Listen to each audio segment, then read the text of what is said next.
నమస్తే, welcome to of the record. నేను రాజేశ్వరి. అమరావతి రాజధాని విషయంలో వైసీపీ స్టాండ్ మారటం లేదా? గుంటూరు, కృష్ణా జిల్లాలు సహా రాష్ట్రంలోని అన్ని ప్రాంతాల ప్రజలు చిత్తుగా ఓడించిన జగన్ సైన్యం ఇంకా అమరావతిపై అక్కసు వెళ్లుగొక్కుతూనే ఉంది.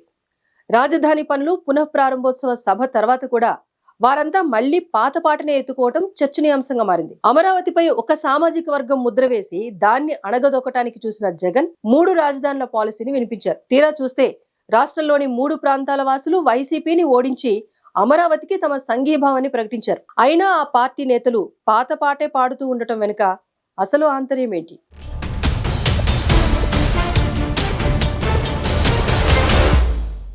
ఏపీలో అమరావతి రాజధానిని ఒక రాజకీయ అంశంగానే వైసీపీ చూస్తున్నట్లు కనిపిస్తోంది. దేశంలో గడిచిన 25 ఏళ్లలో ఉత్తరాఖండ్, జార్ఖండ్, ఛత్తీస్గఢ్ వంటి కొత్త రాష్ట్రాలు ఏర్పడ్డాయి. అక్కడ కూడా కొత్తగా రాజధానులు నిర్మించారు. ఆ రాష్ట్రాల్లో అధికార విపక్ష పార్టీలు అన్నీ కలిసి రాజధాని నిర్మాణానికి పరస్పరం సహకరించుకున్నాయి. కానీ ఏపీలో మాత్రం పరిస్థితులు భిన్నంగా తయారయ్యాయి. 2014లో టీడీపీ అధికారంలోకి వచ్చిన తర్వాత అమరావతిని రాజధానిగా ఎంపిక చేసింది. రైతులు ముందుకొచ్చి భూములిచ్చారు. అప్పట్లో ప్రధాన ప్రతిపక్షంగా ఉన్న వైసీపీ సైతం దానికి ఆమోదం తెలిపింది.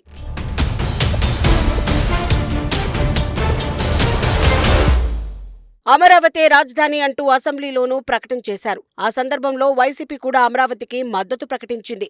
అంతేకాదు 2019 ఎన్నికల ముందు కూడా తమ పార్టీ ప్రధాన ఆఫీసుతో పాటు అధినేత నివాసం కూడా అమరావతిలోనే ఉందని వైసీపీ నేతలు ప్రచారం చేసుకున్నారు. అలాగే ఎన్నికల ముందు తాడేపల్లి ప్యాలెస్లోకి జగన్ గృహప్రవేశం చేశారు. ఇక ఆ ఎన్నికల్లో గెలిచిన తర్వాత అమరావతి రాజధాని విషయంలో వైసీపీ మాట మార్చింది. అభివృద్ధి పునరేకీకరణ అంటూ 3 రాజధానుల నినాదంతో వైసీపీ హడావుడి మొదలుపెట్టింది. అసెంబ్లీలో 3 రాజధానుల నినాదం వినిపించిన అప్పటి ముఖ్యమంత్రి జగన్ అందరికీ షాక్ ఇచ్చారు.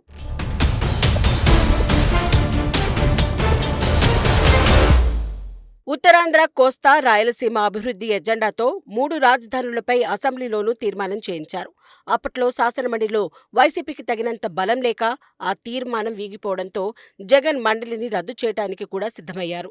ఆ క్రమంలో అమరావతి రాజధానికి భూములిచ్చిన రైతులు ఆందోళన బాటపట్టారు. జగన్ ప్రభుత్వం ఉద్యమాన్ని అణగదొక్కటానికి ఉక్కుపాదం మోపినా రైతుల ఆందోళన రోజురోజుకు ఉధృతమై 3 రాజధానుల అంశం రాష్ట్ర వ్యాప్తంగా తీవ్ర చర్చనీయాంశమైంది. రైతుల ఆందోళన, న్యాయపరమైన చిక్కులతో వైసీపీ సర్కార్ 3 రాజధానుల విషయంలో ఒక్క అడుగు కూడా ముందు వేయలేకపోయింది.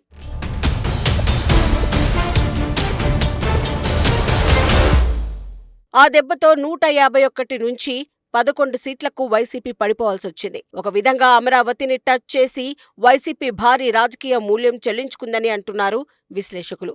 అయితే వైసీపీ ఓటమి చెందిన తర్వాత అమరావతి మీద స్టాండ్ మార్చుకుంటుందనే అందరూ భావించారు.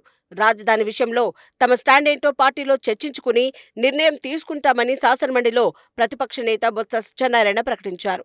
బొత్స ప్రకటించిన తర్వాత పార్టీలో అంతర్గతంగా 3 రాజధానుల విషయంలో వైసీపీ పునరాలోచించుకుంటుందని అందరూ భావించారు.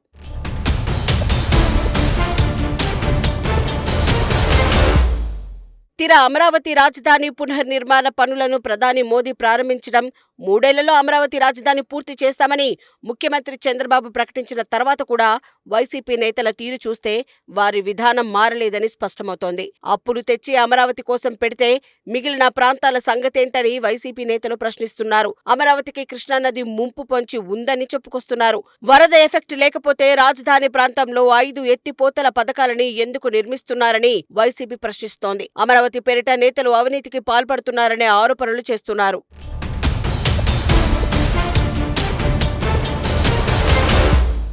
ఇలా వైసీపీ చేసిన ఆరోపణలో కొత్తేమీ లేదన్న టాక్ వినిపిస్తోంది. 2014 నుంచి 2019 మధ్యలో వైసీపీ నాయకులు చెప్పిన మాటలనే మళ్లీ తిరిగి మాట్లాడుతున్నారన్న విమర్శలు వెలువెత్తుతున్నాయి. అమరావతి రాజధానికి వ్యతిరేకమని చాటుకున్న వైసీపీకి జనం గట్టిగానే బుద్ధి చెప్పారు. అయినా ఆ పార్టీ సీనియర్లు, వైసీపీలో కొత్తగా చేరిన నాయకులు జగన్ని ప్రసన్నం చేసుకోవటానికి అన్నట్లు అమరావతిపై బురద జల్లే ప్రయత్నం చేస్తూ ఉండటం తీవ్ర విమర్శల పాలవుతోంది.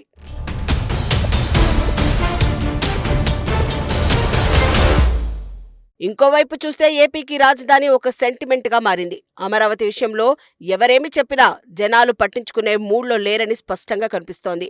అయినా వైసీపీ నేతలు చేస్తున్న దుష్ప్రచారంతో ఆ పార్టీకి రాజకీయంగా నష్టమే తప్ప మరేమీ ఉండదని అంటున్నారు. వైసీపీ ఎటు బాహాటంగా అమరావతికి మద్దతు ఇవ్వలేదు కాబట్టి సైలెంట్ గా ఉన్నా బెటర్ అని ప్రజలు సెటైర్లు విసురుతున్నారు.